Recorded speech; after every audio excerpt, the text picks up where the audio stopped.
최고층 펜트하우스 사무실은 새벽 3시에도 꺼지지 않는 강재현의 집념을 담고 있었다.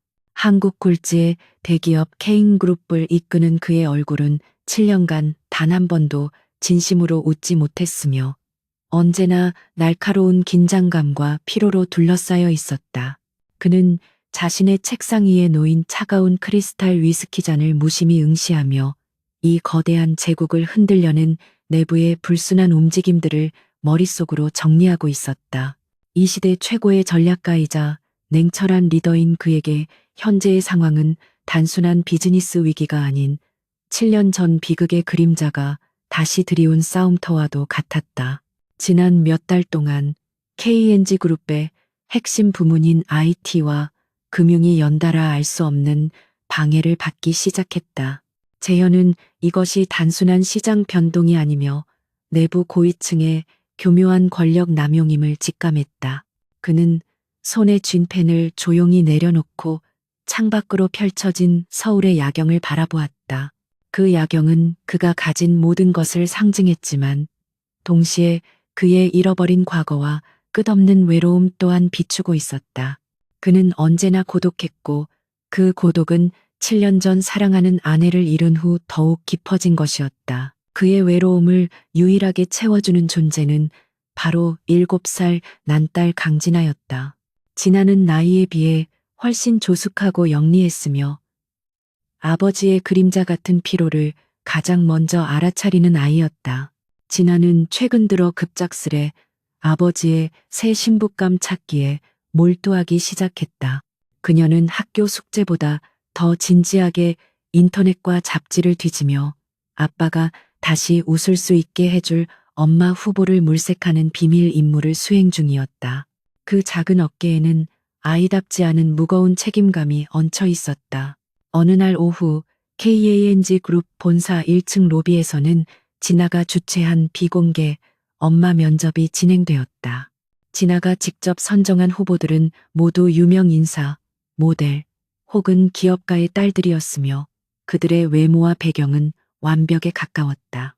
하지만 진아는 그들 한 명 한 명을 날카로운 눈빛으로 관찰하며 그들의 가식적이거나 계산적인 눈빛을 놓치지 않았다.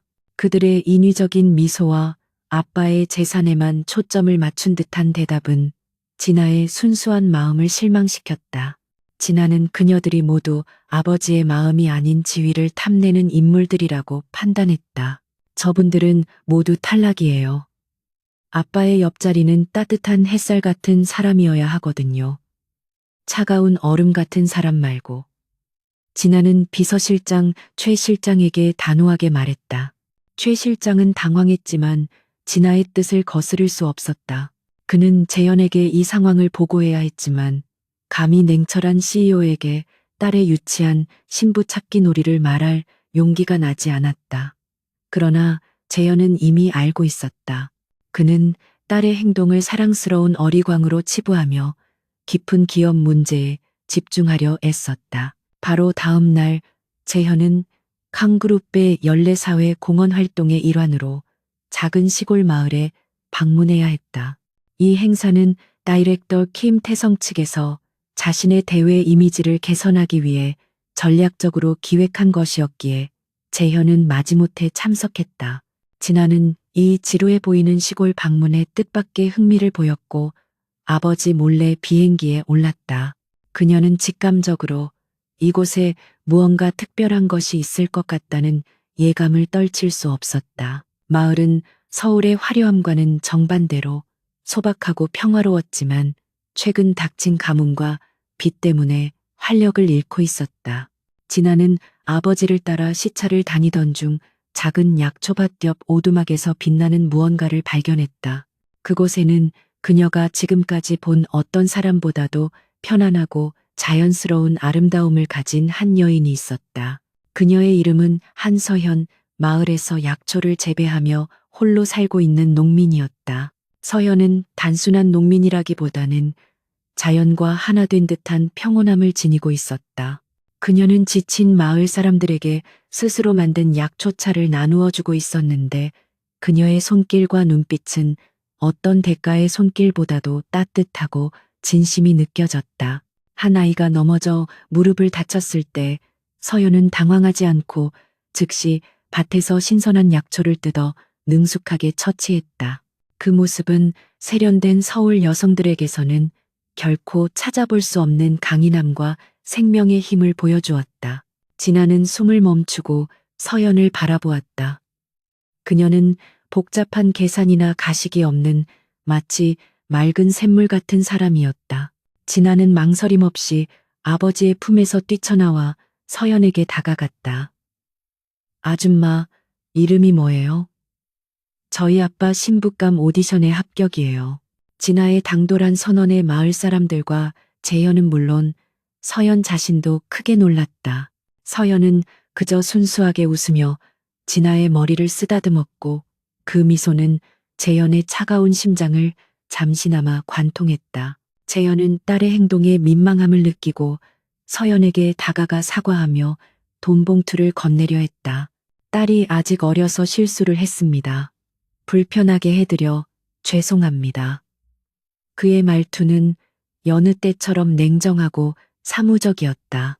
그는 서연을 그저 돈으로 해결할 수 있는 시골 마을의 순박한 여성 정도로 치부했다.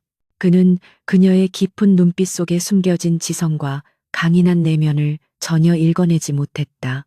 그의 오만함은 그가 과거의 비극을 반복하지 않기 위해 만든 갑옷이었지만 동시에 새로운 진실을 가로막는 장벽이기도 했다. 서연은 재현의 돈 봉투를 부드럽지만 단호하게 거절했다. 괜찮습니다. 아이의 마음은 그저 순수한 호의였을 뿐입니다. 그리고 저는 돈으로 살 수 있는 사람이 아닙니다. 그녀의 목소리는 조용했지만 그 속에는 절대 무시할 수 없는 굳건한 힘이 있었다. 재현은 처음으로 자신의 판단이 틀렸을지도 모른다고 생각했지만 여전히 그녀의 존재를 심각하게 받아들이지 않았다. 그는 그녀를 잠시 스쳐 지나가는 아름다운 풍경 정도로 여기고 서둘러 서울로 돌아갈 채비를 했다. 하지만 진아의 굳은 결심은 이미 내려진 뒤였다. 그녀는 서연이 자신의 새어머니가 될 운명적인 사람이라고 확신했다. 그녀의 작은 행동이 거대한 운명의 수레바퀴를 굴리기 시작한 것이다. 재현의 경호원들이 부산하게 움직이며 그를 차로 안내했다.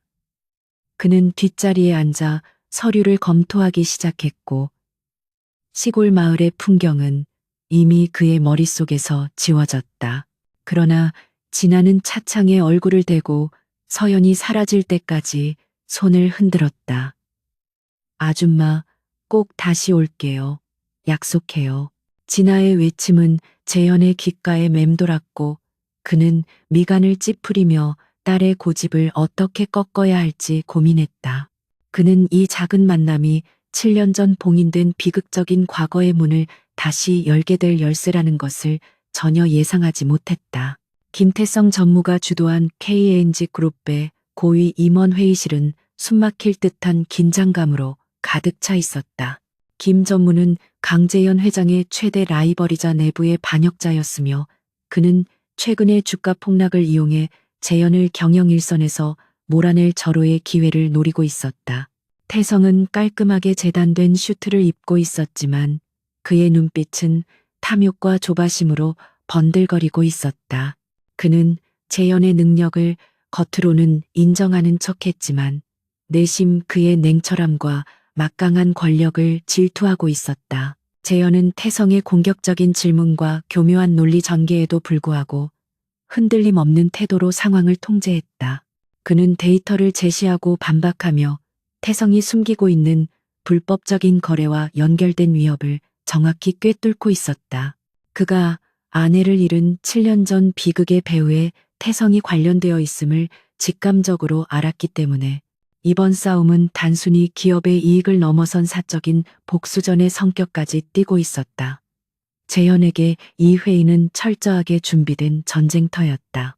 회의가 끝난 후 재현은 자신의 집무실로 돌아와 최 실장에게 조용히 명령했다. 김 전무의 모든 움직임을 추적해 특히 7년 전 그 사건과 연결될 수 있는 그림자들을 놓치지 마. 이번 일은 단순한 내부 권력 다툼이 아니야. 더럽고 악의적인 계략의 연속이다. 재현의 목소리는 낮았지만 그 속에 담긴 분노는 책상을 얼어붙게 만들 만큼 강력했다.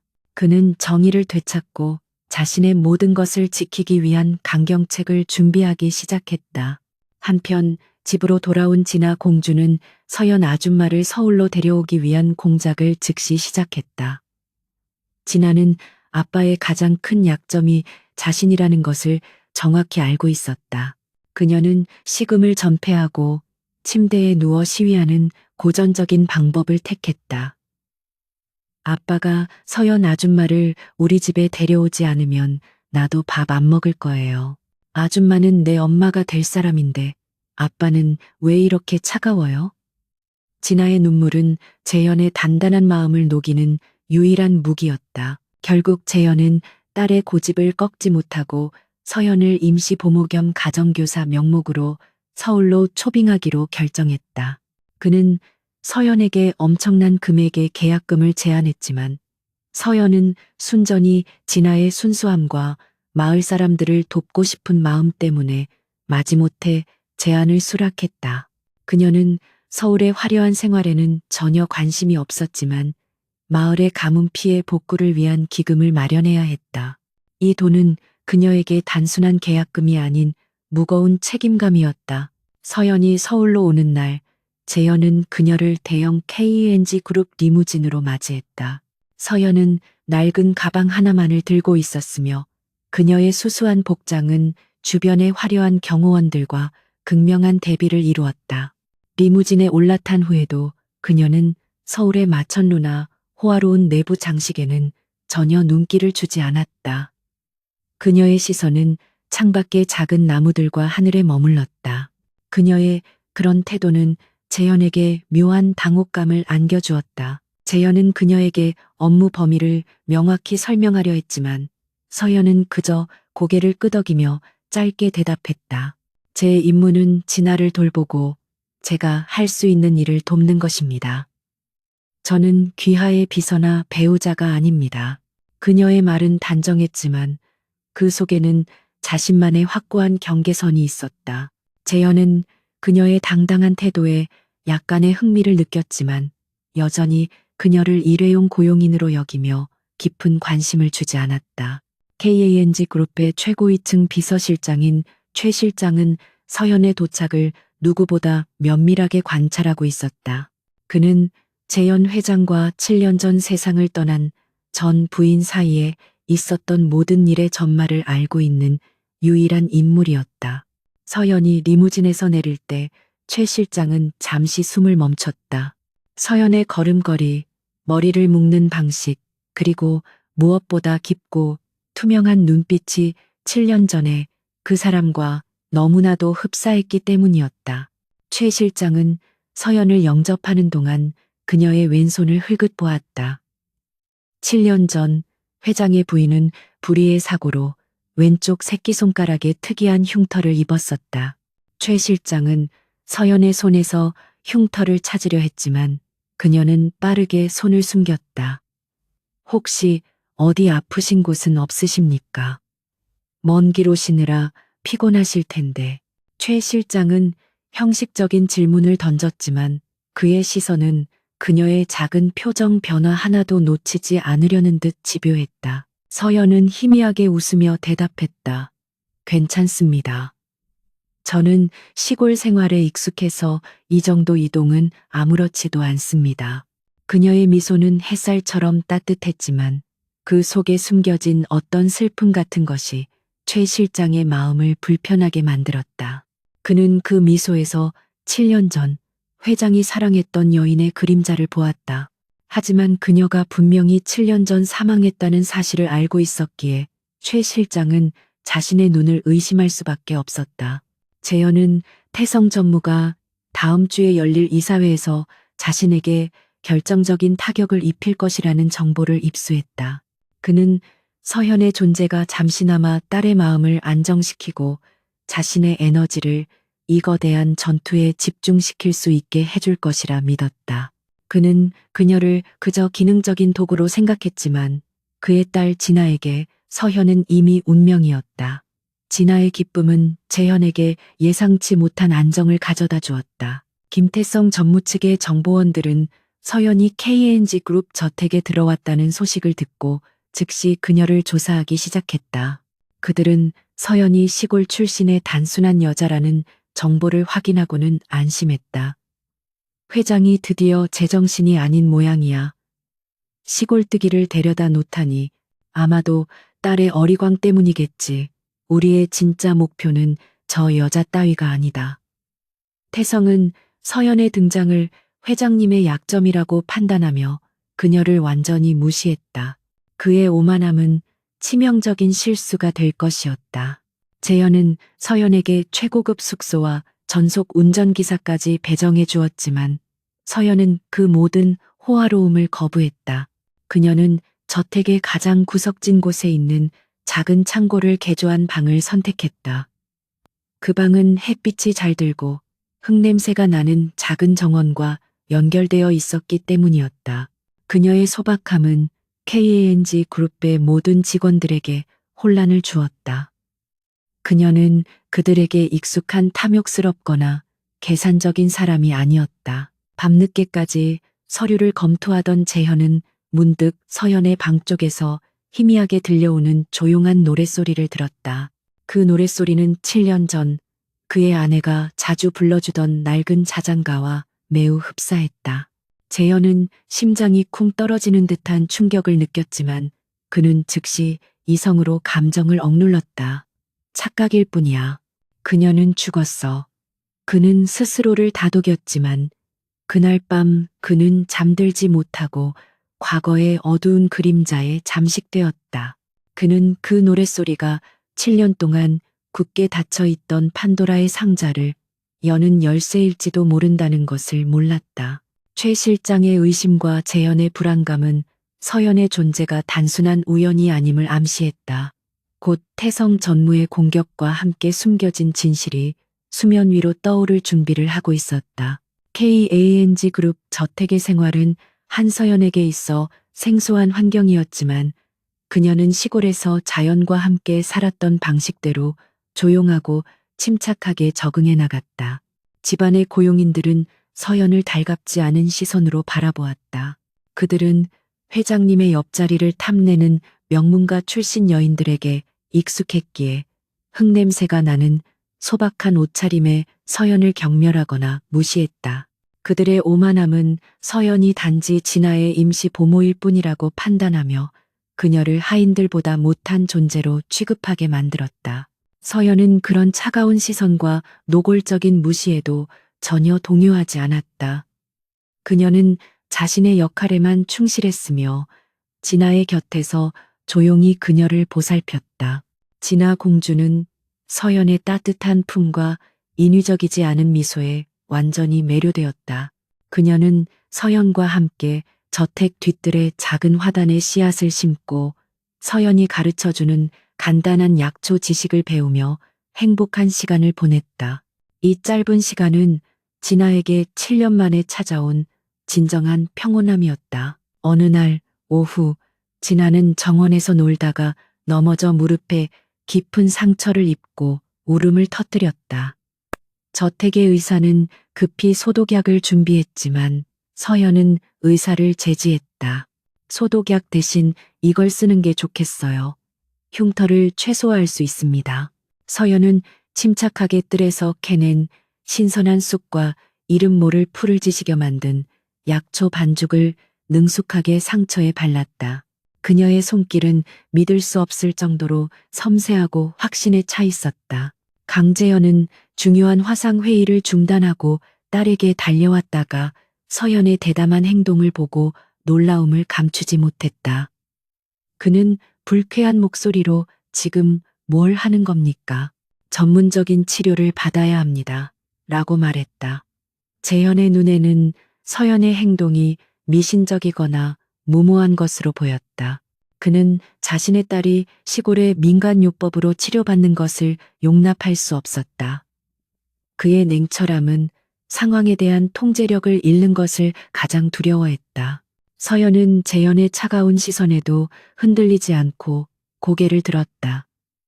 회장님, 믿지 못하시겠지만 저는 이 분야에 대해 깊이 공부했습니다. 이 약초는 지혈 효과가 뛰어나고 염증을 빠르게 가라앉힙니다. 소독약보다 피부에 자극이 덜하고 흉터를 남기지 않을 것입니다. 그녀의 차분하고 논리적인 설명은 그에게 반박의 여지를 주지 않았다. 재현은 마지못해 그녀에게 치료를 맡겼지만 그의 이성은 그녀의 비전문성을 경계하고 있었다. 다음 날 아침, 진아의 상처는 놀랍도록 빠르게 아물기 시작했다. 의사의 소독 치료를 받았을 때보다 훨씬 깨끗하고 통증도 적었다. 이 광경은 재현뿐만 아니라 서연을 무시했던 고용인들에게도 충격을 주었다. 그들은 서연의 숨겨진 능력에 대해 수군거렸지만 여전히 그녀의 출신 성분을 이유로 그녀를 높이 평가하지 않으려는 경향을 보였다. 그녀의 능력은 그들의 오만함에 작은 균열을 만들기 시작했다. 이 소식은 김태성 전무의 귀에도 들어갔다. 태성은 서연이 단순히 진아의 보모가 아니라 재현이 자신의 라이벌로서 심어놓은 비밀 병기일지도 모른다고 의심하기 시작했다. 그는 이 시골 출신 여자가 자신의 거대한 계획에 방해가 되는 것을 용납할 수 없었다. 태성은 자신의 오른팔인 비서실의 박 차장에게 서연을 신속하게 무너뜨릴 임무를 비밀리에 지시했다. 박 차장이 세운 계획은 간단하고 비열했다. 그것은 서연이 진아의 소중한 물건을 훔쳤다는 누명을 씌워 도덕성을 훼손하고 이를 재현에게 보고하여 그녀를 즉시 해고하게 만드는 것이었다. 박 차장은 서연이 머물고 있는 방이 저택의 구석진 창고라는 점을 이용하여 그녀의 평판을 쉽게 더럽힐 수 있다고 확신했다. 그의 오만함은 시골 여자를 조종하는 것이 식은 죽 먹기라고 믿게 만들었다. 며칠 후 진아가 가장 아끼는 할머니의 유품 목걸이가 사라졌다. 저택 전체가 발칵 뒤집혔고 박 차장은 미리 준비된 계획대로 서연의 방을 수색해야 한다고 강하게 주장했다. 재현은 이 상황에 당황했지만 박 차장의 요청을 거절할 명분이 없었다. 재현은 차가운 표정으로 서연을 바라보았다. 그는 그녀를 믿지 않았지만 동시에 그녀가 그런 비열한 짓을 할 사람으로 보이지도 않았다. 서연은 억울함이나 분노 대신 놀라울 정도로 차분하고 평온한 태도를 유지했다. 저는 결백합니다. 회장님께서는 저를 의심하실 수 있지만 적어도 제 방을 수색하시기 전에 이 상황이 왜 일어났는지에 대해 생각해 보셔야 합니다. 서연은 진아의 눈을 마주하며 조용히 말했다. 목걸이는 사라진 것이 아니라 아마 진아가 안전하다고 생각하는 곳에 숨겨두었을 것입니다. 아이들은 중요한 것을 숨기려는 본능이 있습니다. 재현은 서연의 차분함에 잠시 멈칫했다. 그는 그녀의 말대로 진아에게 목걸이의 행방을 물었지만 진아는 불안함과 슬픔 때문에 기억이 나지 않는다고 대답했다. 그때 서연이 진아에게 다가가 조용히 속삭였다. 진아야, 엄마가 널 위해 특별히 만들어준 비밀 보물 상자 기억하니? 흙냄새가 나는 상자 말이야. 서연은 진아의 내면을 읽고 그녀의 기억을 자극하는 데 성공했다. 진아는 갑자기 눈을 반짝이며 깨달음을 얻은 듯 소리쳤다. 아, 아빠 방 침대 밑에 있는 작은 나무 상자. 할머니가 주신 거예요. 재현은 어리둥절했다. 그 상자는 진아가 아주 어렸을 때 재현이 직접 만들어준 것이었지만 그는 오랫동안 잊고 있었다. 박 차장은 상황이 계획대로 흘러가지 않자 얼굴이 새파랗게 질렸다. 그의 치밀한 음모는 서연의 순수한 직관과 진아와의 진정한 유대감 앞에서 속절없이 무너졌다. 목걸이는 재현의 침대 및 상자 속에서 무사히 발견되었다. 재현은 박 차장에게 아무 말도 하지 않았지만 그의 날카로운 눈빛은 이미 모든 것을 꿰뚫어 보고 있었다. 박 차장은 김 전무에게 상황을 보고했고 김 전무는 서연을 향한 경계를 한층 높였다. 시골 여자치고는 운이 좋군. 하지만 운만으로는 이 거대한 KNG 그룹에서 살아남을 수 없다. 태성은 서연의 존재를 단순한 우연으로 치부하며 다음 단계의 공격을 준비했다. 재현은 그날 밤 서연에게 사과하기 위해 그녀의 작은 방으로 찾아갔다. 오늘 일은 죄송하게 생각합니다. 그리고 진아의 상처 치료에 대해서도 감사드립니다. 당신이 생각보다 훨씬 유능하다는 것을 인정합니다. 그의 칭찬은 형식적이었지만 그의 냉철한 성격상 쉽게 나오는 말이 아니었다. 그는 그녀에게 시골에서의 고생에 대해 묻고 싶었지만 자존심 때문에 입이 떨어지지 않았다. 서연은 조용히 차를 내밀며 대답했다. 저의 유능함은 회장님께서 판단하실 일이 아닙니다. 저는 그저 제가 아는 방식으로 아이를 도왔을 뿐입니다. 그리고 그 목걸이는 진아에게 단순한 물건 이상의 의미를 가집니다. 서연의 말은 재현의 마음, 깊숙한 곳을 건드렸다. 그는 7년 전 아내가 그 목걸이를 처음 받았을 때의 기쁨을 기억했다. 서연은 그의 과거와 연결된 무언가를 건드리고 있었다. 재현은 서연의 방을 나오면서 최 실장에게 박 차장을 감시할 것을 조용히 지시했다. 그의 이성은 여전히 서연의 정체를 의심하고 있었지만 그의 직감은 그녀가 악의적인 인물이 아님을 말해주고 있었다. 서연의 존재는 캉그룹 내부의 권력 암투와 7년 전의 비극적인 과거를 연결하는 예측할 수 없는 변수로 작용하기 시작했다. 그녀의 소박함과 순수함은 태성의 계략을 무너뜨리는 가장 강력한 무기가 될 것이었다. 김태성 전무의 공격은 이제 KENG 그룹의 심장부인 투자 부문으로 집중되었다. 그는 재현이 수년 전부터 공들여온 대형 합병건에 결정적인 정보를 흘려 경쟁사에게 유리한 조건을 만들어 주었다. 이로 인해 KNG 그룹은 수천억 원대의 손실을 입을 위기에 처했고 태성은 이사회에서 재현의 경영 능력을 신랄하게 비판할 준비를 마쳤다.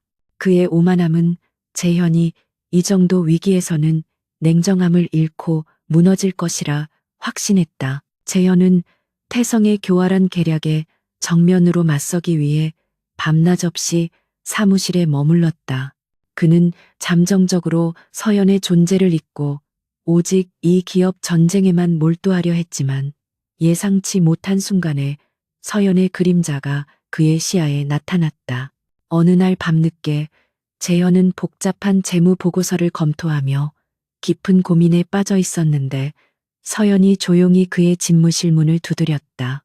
그녀는 그에게 허브차와 작은 죽을 내밀었다. 회장님, 밤새도록 일만 하시면 건강을 해치십니다. 이 차는 신경을 안정시키는데 도움이 될 것입니다. 서연은 냉정하게 거절하려는 재현의 시선에도 아랑곳하지 않고 그의 책상 위에 차를 내려놓았다. 그녀의 관심은 진심이었지만 재현은 여전히 그녀가 자신의 영역에 들어오는 것을 불편해했다. 그는 그녀의 소박한 존재가 자신의 완벽한 세계에 혼란을 주는 것만 같았다. 재현이 잠시 휴식을 취하며 차를 마시는 동안 서연은 무심코 책상 위에 펼쳐진 합병 관련 자료를 흘끗 보았다. 그녀는 복잡한 재무 용어나 계약 조건에는 관심이 없었지만 거래 상대방이 제시한 특정 토지의 환경 평가 보고서에서 낯선 부분을 발견했다. 회장님, 죄송하지만 이 보고서의 토양 구조 그림이 조금 이상합니다. 마치 억지로 조작한 것처럼 부자연스러워 보입니다. 그녀는 작은 부분에 대해 조용히 지적했다. 재현은 어처구니 없다는 듯이 고개를 들었다. 한서연 씨, 이 보고서는 국제적으로 인정받는 기관에서 작성한 겁니다. 당신이 농사를 지었다고 해서 기업 MA에 대해 알 수는 없을 겁니다. 그는 그녀의 오지랖을 경계하며 차갑게 말했다. 그러나 그의 이성적인 부분은 서연이 지적한 지점이 미세하지만 논리적인 오류를 담고 있음을 인정할 수밖에 없었다. 그의 분석가들은 큰 그림에만 몰두했지 그처럼 작은 디테일을 놓치고 있었다. 서연은 물러서지 않고 차분히 덧붙였다. 토양은 거짓말을 하지 않습니다. 이 지점의 구조는 주변 지역의 지질학적 특성과 맞지 않습니다. 보고서가 의도적으로 무언가를 숨기고 있거나 왜곡하고 있을 가능성이 있습니다. 그녀의 목소리는 조용했지만 그 속에는 자연의 이치에 대한 확고한 믿음이 담겨 있었다. 재현은 그녀의 지적에 의문을 품었지만 그의 전략가적인 본능은 이 가능성을 무시할 수 없었다. 재현은 즉시 그의 기술팀에게 서연이 지적한 보고서의 미세한 그래픽 데이터를 재분석하도록 지시했다.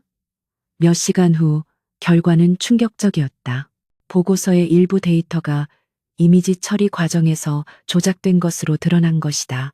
상대방 회사는 합병 가치를 높이기 위해 토양 오염 문제를 은폐하고 있었고 서연의 날카로운 관찰력이 아니었다면 KNG 그룹은 치명적인 함정에 빠질 뻔했다.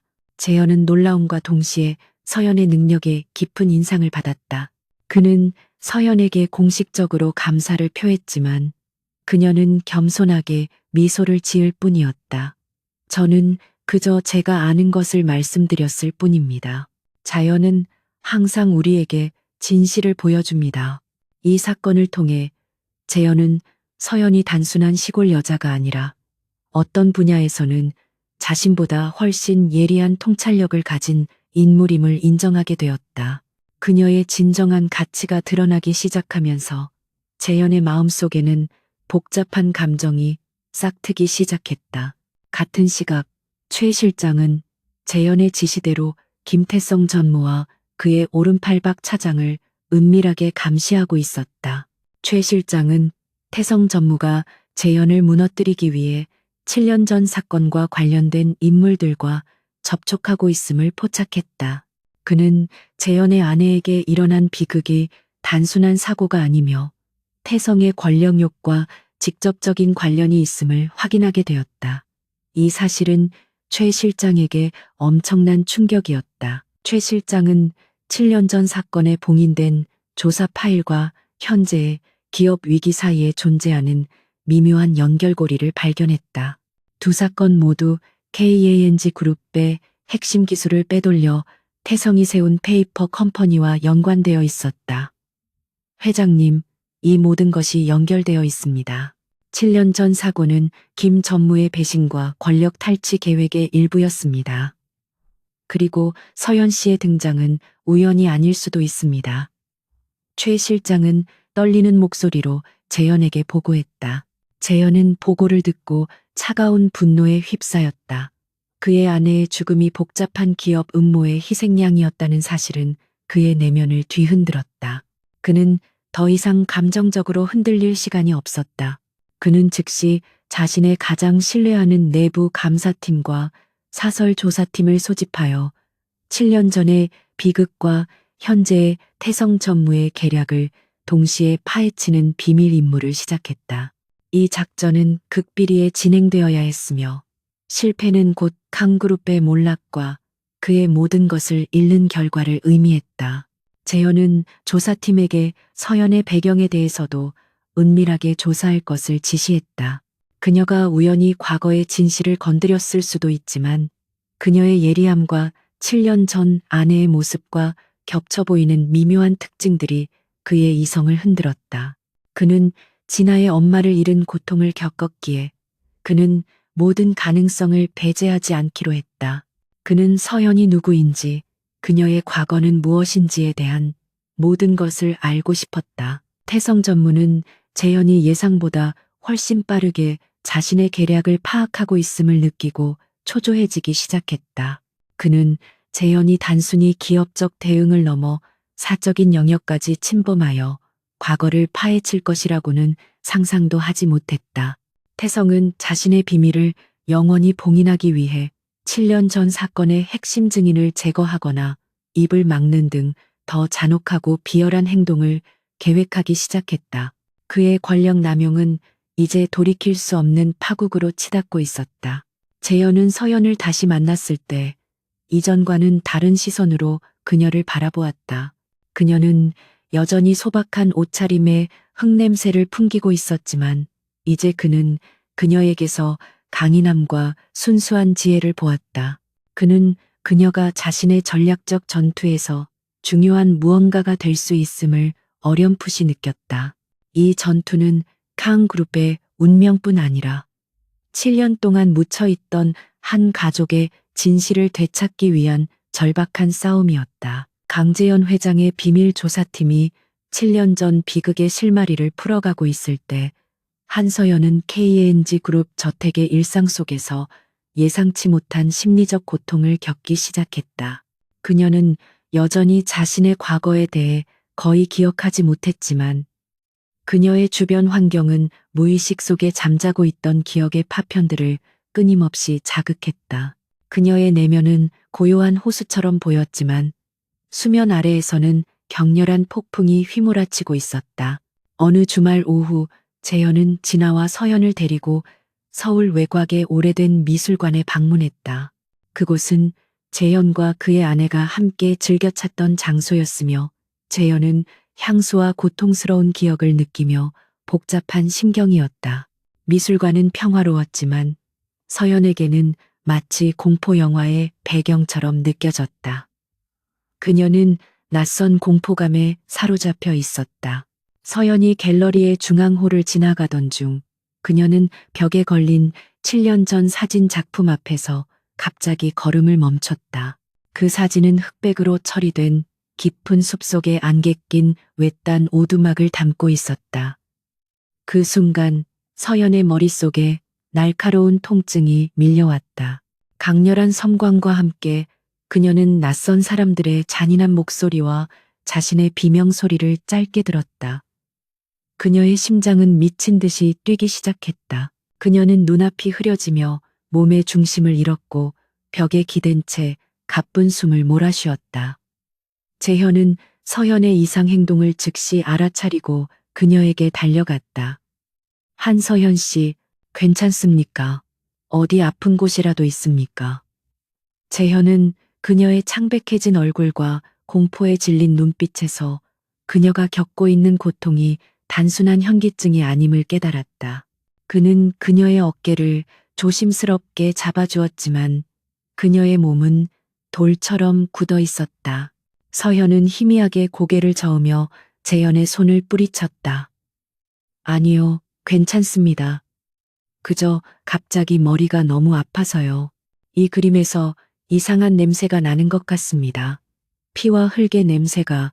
그녀는 혼잣말처럼 중얼거렸고 그 목소리는 깊은 고통에 잠식되어 있었다.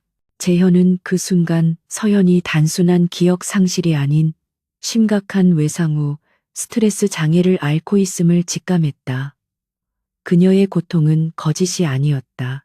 이 사건은 재현의 마음을 흔들었다.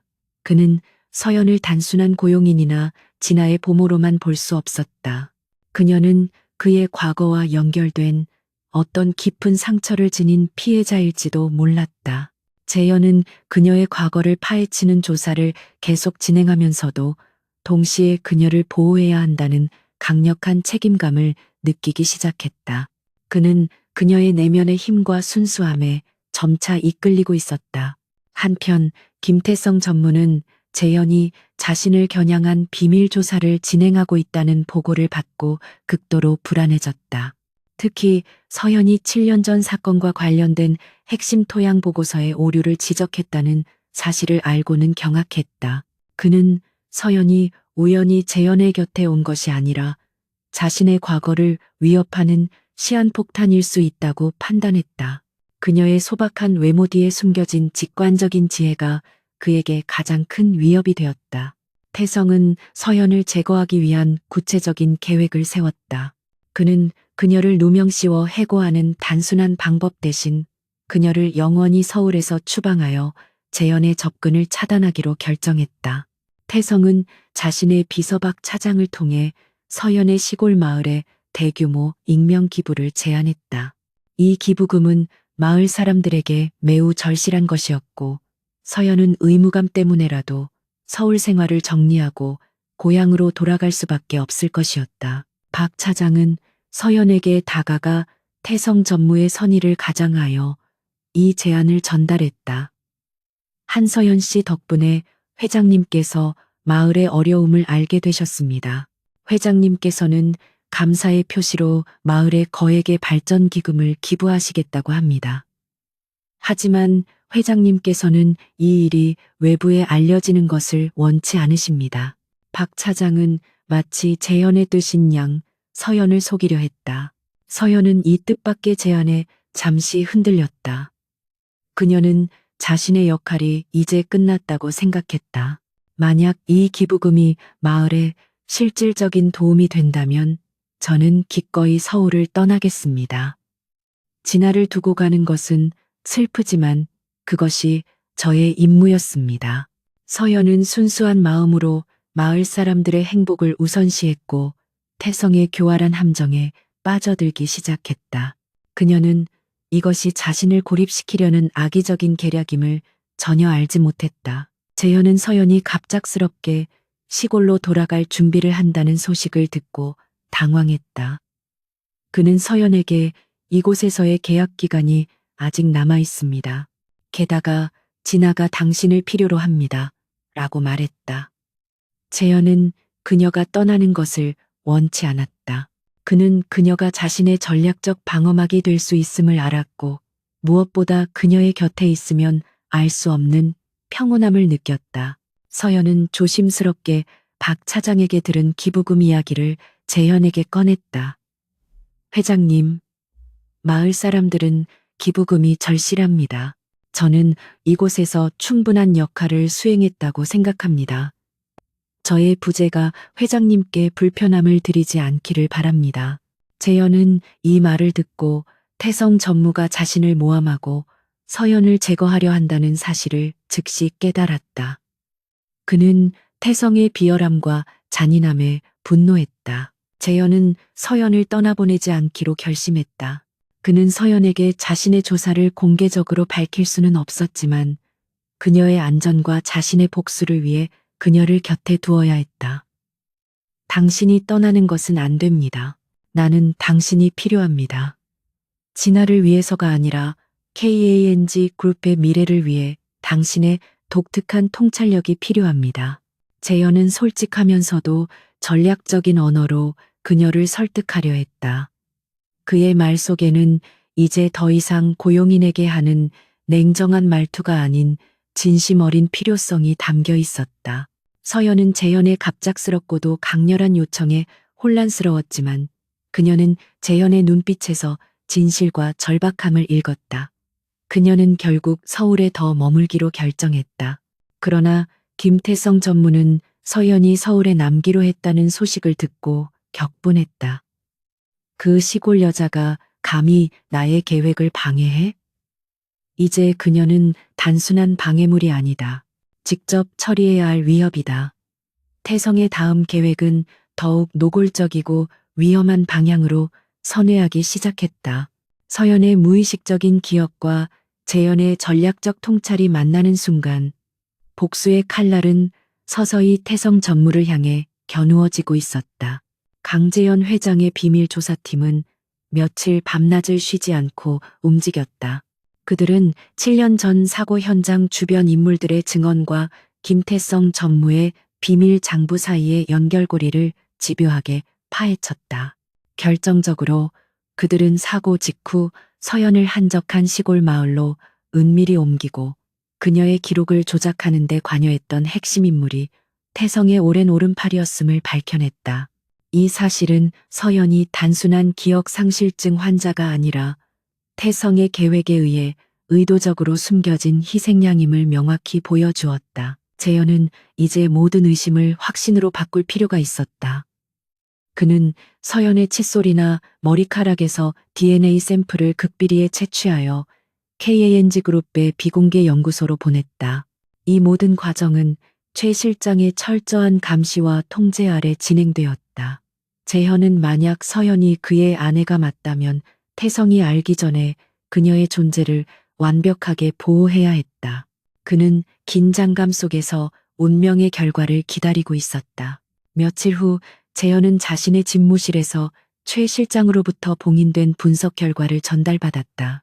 재현은 차가운 손으로 봉투를 뜯었고 보고서의 내용을 읽는 순간 그의 냉철했던 이성은 일순간 마비되었다. DNA 결과는 99.9999% 일치였다. 한서연은 강재현의 잃어버린 아내이자 진아의 친어머니였다. 7년 전 비극적인 사고로 위장되어 사라졌던 그녀가 이제 소박한 농부의 모습으로 그의 곁에 돌아와 있었던 것이다. 재현의 눈에는 분노와 슬픔, 그리고 믿을 수 없는 감격이 뒤섞여 격렬하게 타올랐다. 그는 7년 동안 자신의 죄책감과 고독을 파고들었던 고통의 근원이 바로 김태성 전무의 잔인한 배신이었다는 사실을 깨달았다. 그는 즉시 이 진실을 서연에게 알리고 싶었지만 곧 이성적인 판단을 되찾았다. 태성 전무가 이 사실을 알게 된다면 서연의 목숨은 당장 위험해질 것이 분명했다. 재현은 서연의 신분을 비밀로 유지하고 그녀를 세상에서 가장 안전한 곳에 숨기는 동시에 태성 전무를 무너뜨리기 위한 치밀한 전략을 세우기 시작했다. 그는 서연의 존재를 가장 강력한 무기로 사용하기로 결정했다. 그는 시골 출신 임시보모라는 서연의 현재 위치를 이용하여 태성의 경계를 완전히 무너뜨릴 수 있는 역공을 준비했다. 그는 최 실장에게 서연의 방에 최고급 감청 방지 장치를 설치하고 그녀의 일거수일투족을 그림자처럼 보호하도록 지시했다. 또한 그는 서연을 공식적으로 가족의 일원으로 끌어들이는 대담한 연극을 기획했다. 최 실장, 김 전무가 가장 두려워하는 것은 예상치 못한 변수입니다. 우리는 서연 씨를 공식적으로 나의 약혼녀로 발표할 것입니다. 이는 김 전무를 혼란에 빠뜨릴 완벽한 미끼가 될 것입니다. 최 실장은 회장의 대담한 계획에 놀라움을 금치 못했다. 회장님, 이는 너무 위험합니다. 김 전무가 서연 씨를 표적으로 삼을 것입니다. 재현은 단호하게 말했다. 위험하지만 유일한 방법입니다. 김 전무는 내가 그녀를 진심으로 사랑한다고 믿지 않을 것입니다. 그는 그녀를 나의 약점으로 간주할 것이고 그것이 바로 우리가 원하는 함정입니다. 나는 나의 아내를 지키고 복수할 것입니다. 재현은 서연을 찾아가 그녀에게 자신의 계획을 설명해야 했다. 그는 그녀의 과거를 밝힐 수는 없었지만 이 상황의 심각성과 그녀의 역할에 대해 솔직하게 이야기했다. 한서연 씨, 나는 당신이 나의 약혼녀 역할을 해주기를 바랍니다. 이것은 단순한 놀이가 아니라 KANG 그룹을 파멸시키려는 세력에 맞서는 생존 전략입니다. 그는 그녀에게 계약금을 몇 배로 올리겠다고 제안했다. 서연은 재현의 갑작스러운 제안에 충격을 받았지만 재현의 눈빛에서 그녀는 절박함과 깊은 고통을 읽을 수 있었다. 그녀는 그의 말을 완전히 이해할 수는 없었지만 진아를 향한 그의 진심을 믿었다. 또한 그녀는 며칠 전 미술관에서 겪은 고통스러운 기억의 섬광 때문에 자신이 무언가 거대한 음모의 희생자일지도 모른다고 직감하고 있었다. 저는 돈 때문에 이 역할을 수락하는 것이 아닙니다. 회장님의 계획이 진아에게 해를 끼치지 않는다면 저는 기꺼이 협력하겠습니다. 서연은 단호하게 대답했다. 그녀는 여전히 재현의 차가운 세계를 이해하지 못했지만 그녀의 내면 깊은 곳에서는 가족을 보호해야 한다는 강력한 본능이 꿈틀거리고 있었다. 그녀는 알지 못했지만 그녀의 이 결정은 그녀의 과거를 되찾는 결정적인 발걸음이었다. 재현은 서연의 동의를 얻자마자 즉시 언론에 KANG 그룹 회장 강재현이 시골 출신의 교사 한서연과 약혼을 발표한다는 성명을 배포했다. 이 뉴스는 한국 재계 전체에 엄청난 충격을 던졌다. 모두가 재현의 비정상적인 선택에 대해 수군거렸고 태성 전무는 이 소식을 듣고 격분과 동시에 혼란에 빠졌다.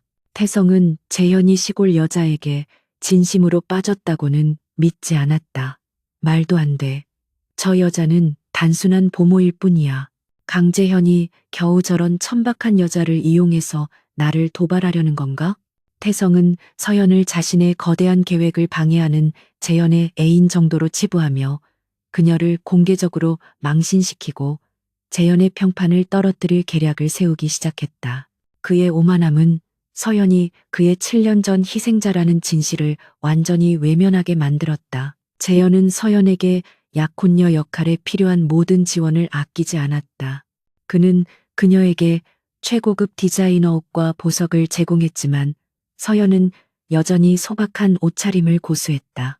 그녀는 자신의 역할에만 충실했고 그녀의 순수함과 위엄은 재현이 만든 가짜 약혼녀라는 틀을 벗어나 오히려 상류 사회에 신선하고 강력한 충격을 주었다.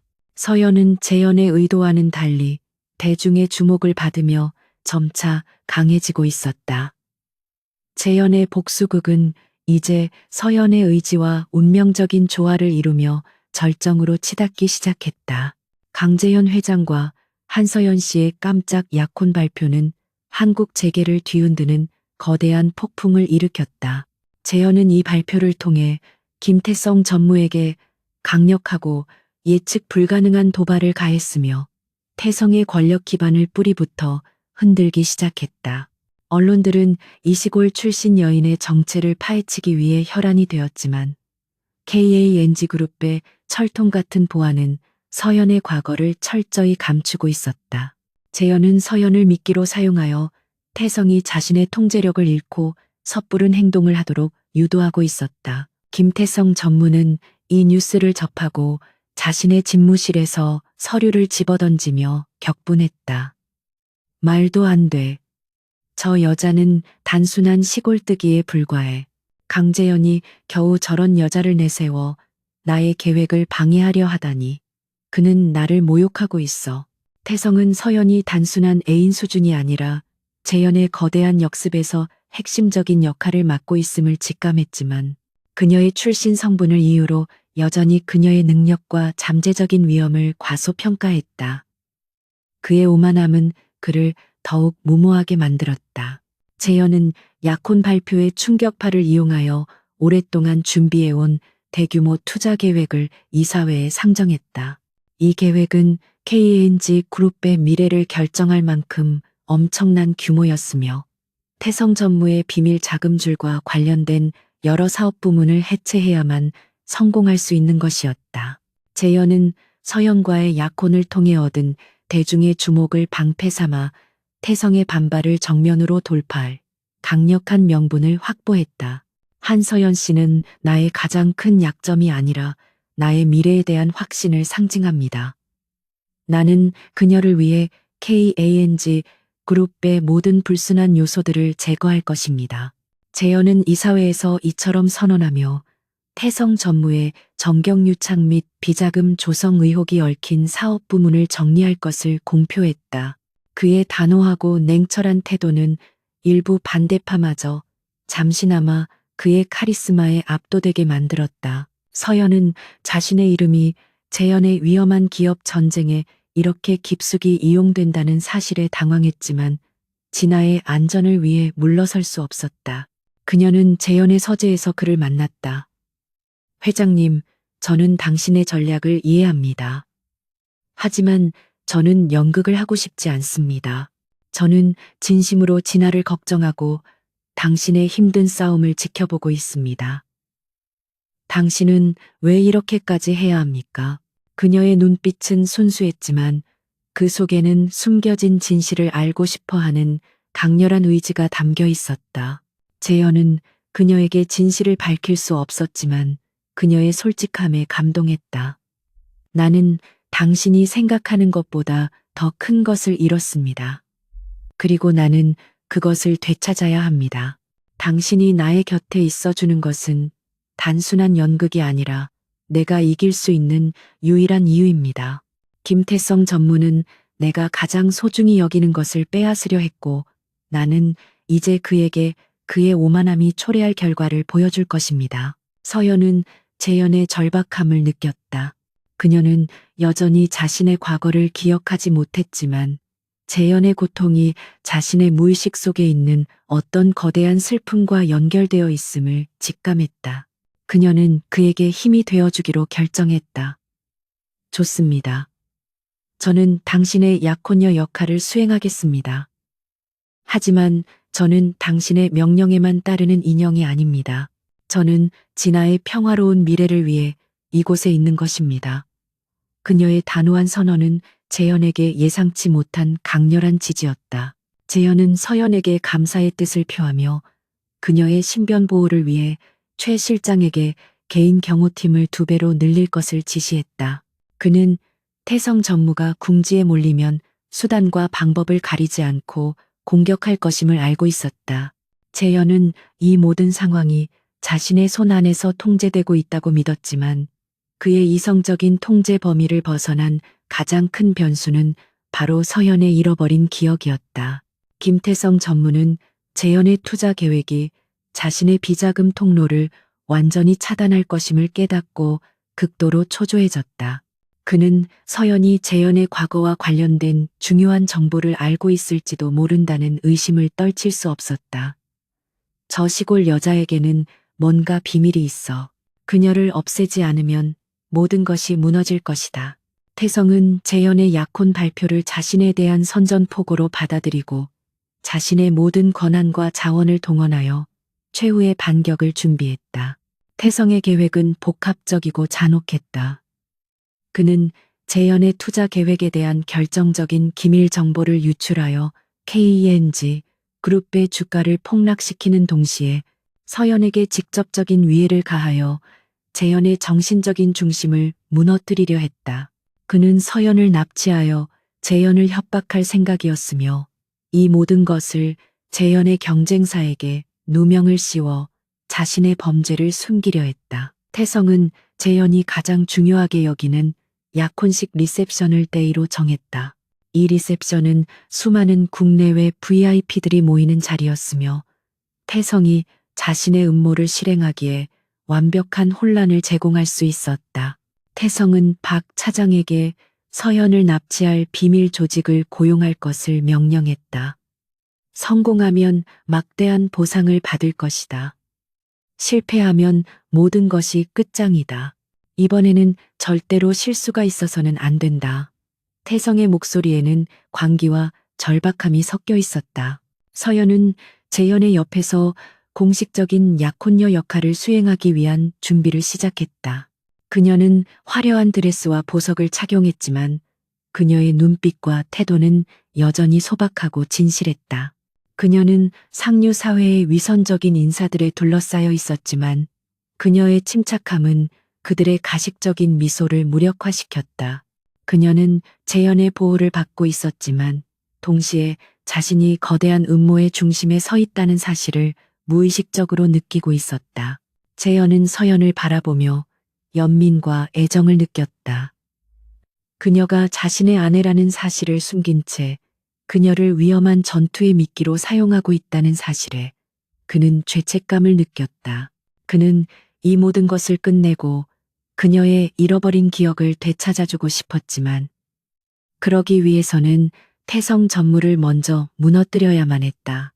재현은 태성의 마지막 일격이 곧 다가오고 있음을 알고 조용히 최후의 전략을 다듬고 있었다. 약혼식 리셉션이 열릴 KNG 그룹 호텔의 그랜드 볼룸은 화려한 샹들리에와 꽃장식으로 가득 찼다. 이는 겉으로는 축제의 장이었지만 재현과 태성에게는 모든 것을 걸어야 하는 운명의 결전장이었다. 태성 전무는 리셉션이 시작되기를 기다리며 자신의 음모가 성공할 것이라고 오만하게 확신했다. 그는 재현의 냉철함이 사랑하는 사람의 위험 앞에서 무너질 것이라 믿었으며 서연의 평범함을 끝까지 무시했다. 운명의 리셉션 날 KENG 그룹 호텔의 그랜드 볼룸은 빛과 그림자가 교차하는 숨막히는 장소로 변했다. 수많은 카메라 플래시가 강재현과 그의 약혼녀 한서연을 향해 터졌고 서연은 자신에게 쏟아지는 모든 시선 속에서도 놀라운 침착함을 유지했다. 하지만 그녀의 등 뒤에서는 이미 김태성 전무의 그림자가 드리워지고 있었다. 그는 이 축제의 날을 재현의 몰락과 서연의 제거를 위한 완벽한 기회로 삼았다. 김 전무의 첫 번째 공격은 회장단 회의실에서 터져나왔다. 리셉션 시작 직전 태성은 재현의 핵심 투자 계획에 대한 치명적인 기밀 정보를 언론과 이사회에 동시에 유출했다. 이 정보는 재현이 숨기려 했던 계약상의 미묘한 약점을 폭로했고 KANG 그룹의 주가는 순식간에 급락했다. 강재현 회장의 무모한 투기는 KANG 그룹을 파멸로 이끌 것이다. 태성은 회의실에서 위선적인 목소리로 재현을 맹렬히 비난하며 그의 해임을 요구했다. 재현은 태성의 예상대로 충격을 받았지만 그의 냉철한 이성은 즉시 상황을 파악했다. 그러나 그가 이사들을 설득하려던 순간 최 실장이 그의 귀에 극비 정보를 속삭였다. 회장님, 비상입니다. 진아 아가씨가 사라졌습니다. 김태성 측이 꾸민 짓인 것 같습니다. 이 말은 재현의 모든 이성을 마비시켰다. 그의 딸이 위험에 처했다는 사실은 재현의 가장 단단한 갑옷을 산산조각 냈다. 재현은 분노와 공포로 눈이 멀었지만 자신의 불안을 숨기려 했었다. 그는 서연을 찾아가 그녀에게 사실을 알렸다. 진아가 납치되었습니다. 김 전무의 마지막 공격입니다. 나는 지금 회의실을 통제해야 하지만 동시에 진아를 찾아야 합니다. 당신이 지금부터 나의 눈과 귀가 되어줘야 합니다. 재현은 그녀에게 모든 진실을 털어놓지 못했지만 그녀의 강인함을 믿고 있었다. 서연은 진아의 납치 소식에 머릿속이 새하얗게 변했다. 그녀는 진아가 위험에 처했다는 사실에 가슴이 찢어지는 듯한 고통을 느꼈다. 그 순간 그녀는 자신이 진아를 단순히 보모로서 사랑하는 것이 아님을 깨달았다. 그녀의 내면 깊은 곳에서 솟아나는 이 격렬한 모성애는 그녀의 잃어버린 기억을 강하게 자극했다. 그녀의 눈은 순식간에 공포 대신 단호한 결의로 가득 찼다. 김태성 전무는 회의실의 혼란을 틈타 서연을 납치하기 위해 고용한 용병들을 리셉션장으로 보냈다. 용병들은 서연이 잠시 화장실에 들른 틈을 타 그녀를 덮치려 했다. 그들의 목적은 서연을 인질로 잡고 재현에게 모든 것을 포기하도록 강요하는 것이었다. 리셉션장의 사람들은 그들의 움직임을 평범한 경호원들의 이동으로 착각하며 상황의 심각성을 전혀 인지하지 못했다. 서연은 인기척을 느끼고 본능적으로 몸을 숨겼다. 그녀는 평범한 시골 여자가 아니었다. 7년 전 극한의 상황에서 살아남았던 그녀의 무의식 속에 잠재되어 있던 생존 본능과 뛰어난 전투 기술이 폭발적으로 되살아났다. 그녀는 약초에 대한 지식 외에도 몸을 보호하는 방식과 사람의 약점을 공격하는 기술을 알고 있었다. 이 지식은 그녀의 잃어버린 과거와 깊이 연결되어 있었다. 용병들 중 한 명이 서연의 팔을 잡으려 했을 때 서연은 믿을 수 없는 민첩함으로 그의 손목을 비틀어 제압했다. 그녀는 용병들의 얼굴에서 피도 눈물도 없는 잔인함을 읽었고 이들이 진아에게 해를 가할 수 있다는 사실을 깨달았다. 이 극한의 위협 속에서 7년 전 봉인되었던 그녀의 모든 기억이 한순간에 쏟아져 들어왔다. 섬광처럼 번쩍이는 영상들이 그녀의 머릿속을 강타했다. 자신이 KANG 그룹의 상속자이자 강재현의 아내 정서연이었다는 사실, 김태성이 그녀를 제거하고 재현의 회사를 빼앗으려 했던 잔인한 음모, 사고 후 그녀가 외딴 곳에 버려져 기억을 잃고 살았던 처절한 7년, 그 모든 고통스러운 진실이 퍼즐처럼 맞춰지며 그녀의 눈빛은 이전의 순수함에서 강력한 지성과 분노로 바뀌었다. 진아를 어디로 데려갔지? 서연은 용병들의 우두머리를 붙잡고 7년 동안 억눌렸던 격렬한 분노를 담아 한국어로 물었다. 그녀의 목소리는 조용했지만 그 속에는 절대 거부할 수 없는 회장의 위엄이 담겨 있었다. 용병은 서연의 갑작스러운 변화와 강렬한 기세에 당황하여 순간적으로 입을 열었다. 그녀는 김 전무의 비밀 별장에 있습니다. 서연은 용병을 제압한 후 즉시 최 실장에게 연락했다. 최 실장님, 저는 이제 한서연이 아니라 정서연입니다. 모든 것이 기억났습니다. 김태성 전무가 진아를 자신의 비밀 별장으로 데려갔습니다. 그곳의 위치를 즉시 추적하고 지금 당장 회장님에게 알리세요. 그리고 회장님께 이사회에서 태성의 비자금 문서와 함께 7년 전 사고의 진실을 공개할 준비를 하라고 전하십시오. 재현은 최 실장으로부터 서연의 메시지를 듣고 얼어붙었다. 정서연. 그녀가 기억을 되찾았다고? 살아있었군. 분노와 희망이 뒤섞인 감정이 그의 심장을 찔렀다.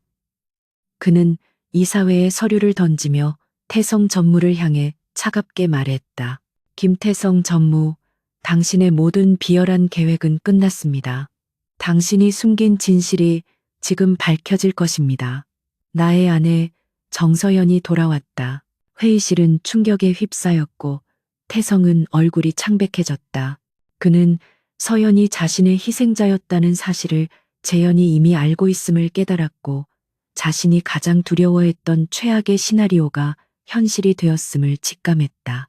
재현은 이사회 통제를 최 실장에게 맡기고 딸과 아내를 구하기 위해 서연이 알려준 비밀 별장으로 달려갔다. 이사회에서의 진실 공방과 별장에서의 생사를 건 대결이 동시에 시작된 것이다. 김태성 전무의 비밀 별장은 서울 외곽의 숲속 깊은 곳에 은밀히 숨겨져 있었다. 강재현 회장은 서연, 이제 정서연이 된 아내의 정확한 지시에 따라 자신의 전용 헬기를 타고 신속하게 별장으로 향했다. 그의 마음은 분노와 희망, 그리고 진아를 향한 걱정으로 뒤섞여 격렬하게 타오르고 있었다. 그는 서연이 기억을 되찾았다는 사실에 대한 기쁨을 잠시 미뤄두고 오직 눈앞의 적을 무너뜨리는 데 집중했다. 별장에 도착했을 때 재현은 먼저 도착해 용병들을 제압하고 있는 서연을 발견하고 충격을 받았다.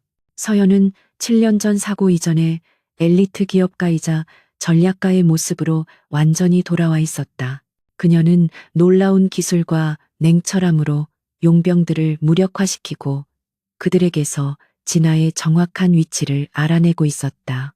그녀의 눈빛은 더 이상 소박한 농부의 것이 아닌 단호한 전사의 빛을 내뿜고 있었다. 진아는 별장 지하 비밀방에 있습니다. 김태성이 도착하기 전에 우리가 먼저 진아를 구해야 합니다. 서연은 재현에게 간결하고 정확하게 지시했다. 재현은 그녀의 놀라운 변화에 감탄했지만 주저없이 그녀의 지휘를 따랐다. 그들은 완벽하게 조화를 이루며 별장 안으로 침투했다. 재현의 물리적인 힘과 서연의 치밀한 전략적 통찰력이 결합되어 그 어떤 장애물도 그들을 막을 수 없었다. 지하는 오래된 금고문 뒤에 숨겨져 있었고 재현은 강력한 보안 시스템 앞에서 잠시 멈칫했다. 그때 서연이 앞으로 나섰다. 이 금고 시스템은 KNG 그룹의 구형 모델입니다. 제가 7년 전에 보안을 담당했을 때의 코드가 여전히 남아있을 것입니다. 서연은 잃어버렸던 모든 전문 지식을 되찾았고 능숙하게 코드를 입력하여 문을 열었다. 그녀의 기술은 7년의 공백을 무색하게 만들었다. 진아는 비밀방 안에서 무서움에 떨고 있었지만 부모님의 모습을 보자마자 울음을 터뜨리며 그들의 품으로 달려갔다. 엄마, 아빠, 진아의 외침은 재현과 서연에게 모든 고통과 희생을 보상하는 가장 강력한 치유제였다. 재현은 딸을 꽉 끌어안았고 서연은 진아의 얼굴을 쓰다듬으며 눈물을 참았다. 그들은 재회의 감격을 잠시 뒤로하고 최종 목표인 김태성 전무를 잡기 위해 재빨리 움직였다. 같은 시각 KNG 그룹 본사 이사회 회의실에서는 최 실장이 재현의 대리인으로서 태성 전무와 치열한 공방을 벌이고 있었다. 태성은 재현의 해임을 요구하며 이사들을 선동했지만 최 실장은 냉철하게 반격했다. 김 전무님, 회장님께서 긴급히 제공하신 이 문서를 보십시오. 이는 김 전무님께서 7년 전 고의로 KANG 그룹의 자금을 유용하여 페이퍼 컴퍼니를 설립한 증거입니다.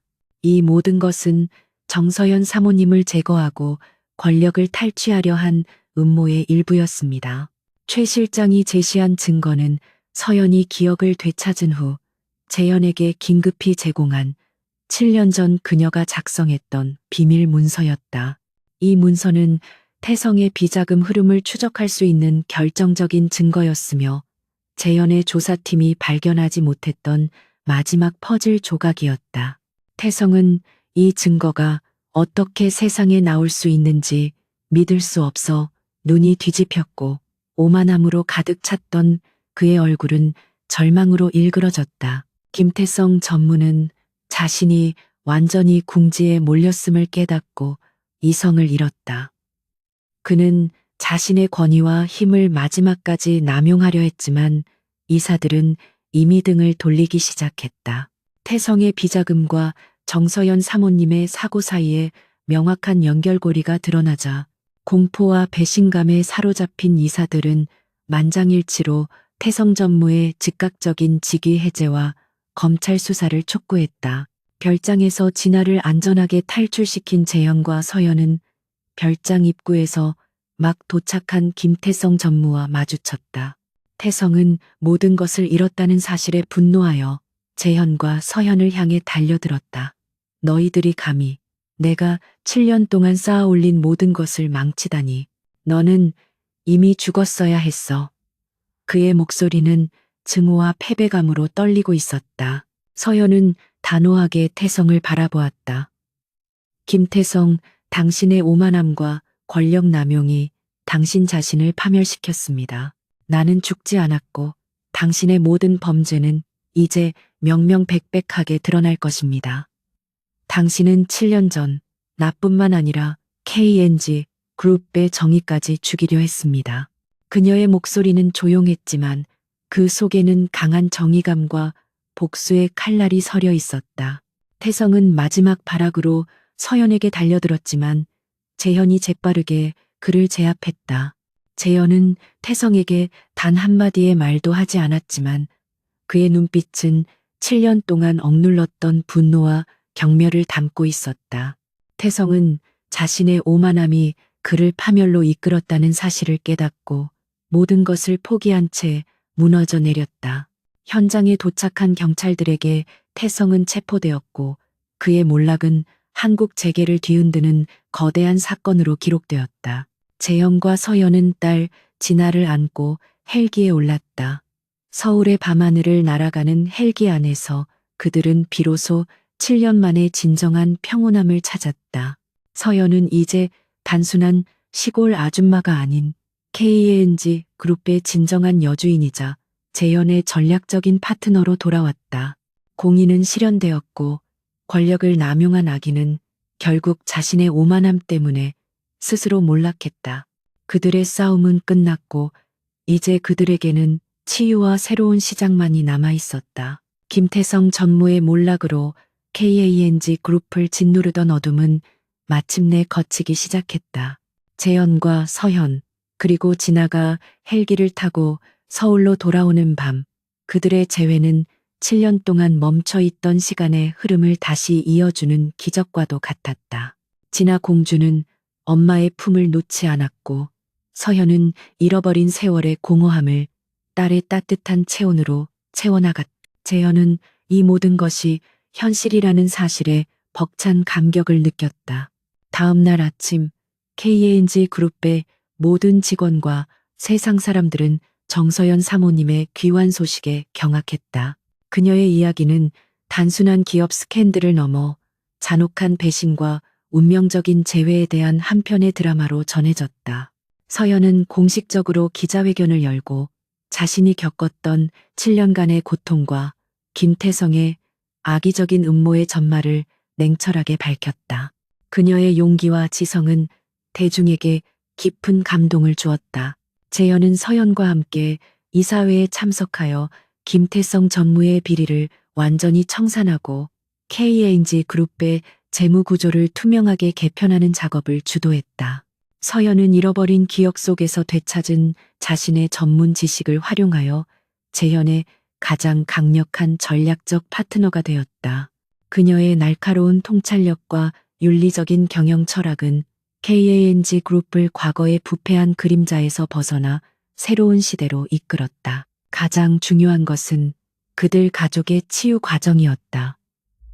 서연은 7년간의 외상 후 스트레스와 기억의 공백을 채우기 위해 많은 노력을 기울여야 했다.